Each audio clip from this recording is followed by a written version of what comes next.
Okay folks, today is Friday the 27th of March. I'm standing here in a crop of Graham winter wheat. Strangely enough, I'm going to start from the principle of talking about water or lack of it, which might seem very strange after the winter we're after having and the level of rainfall. Particularly there's even a little gully there cut through the soil with the rain that ran down the hill. But this little plant, as we know, is going to produce her final yield, and it's all dictated around what's going to happen underground with the roots. And that's why I'm saying water or lack of it. On the farm here so far this year, we've had 32% of our annual rainfall. I just did a quick check on the trend this morning, looking back over the years. Normally we'd only have 20% of the rain. The last time we had close to this level of rainfall in the first 3 months of the year was 2018, where we got 28% by the end of the month. So draw your own conclusions there, what's going to happen for the rest of the year. My fear is the ground will dry out quite a lot, and if we get the wrong 3 to 4 week spell of dryness, I don't want to say drought, we could be in trouble. Because these little guys under the ground have been quite restricted by the level of rainfall and the coldness that's been in the soil. You'll always hear me talk about nutrition. We're pushing more down the biological route.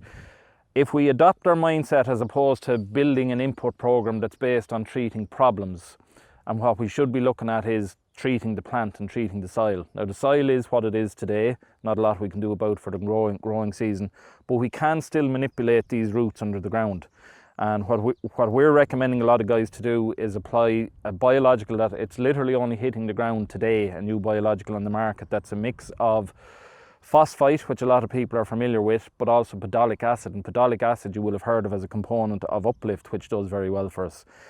If we apply that product, Incite it's called, to crops like this now, and the worse the roots are, the more important it is to do it, getting it on as far in advance of growth stage 30 as possible. The data has shown that if you apply it to crops, laboratory studies were done where it's nice and easy to wash the roots, you can get 63% more roots by using the product. If you follow it with the uplift in a program, they've got up to 93% more roots. And that root growth followed into, I think it was about 32% more shoot growth from the increase in roots from the Incite. And again, in the program where you followed with uplift, it actually got as high as 50% more shoot growth. So as much as we can today, we have to structure our programs to manage these guys, because that's where the yield is going to come from. So Incite at the moment is a good approach for biologicals, phosphite and pedolic acid. Follow with the uplift you've heard us talking about for years. I'm not going to get too bogged down in the program about fungicides and regulation that follows, but the healthier we make this plant by allowing these roots to perform as good as they possibly can, the better that plant is set up to give its maximum potential output, but also to deal with the problems that are thrown at it. But that's as much as I'm worried about at the moment. It's to try and let the plant come on, treat it with a bit of Incite to get these guys to develop. This is what it's all about. The roots are what dictates it. And why did I say water?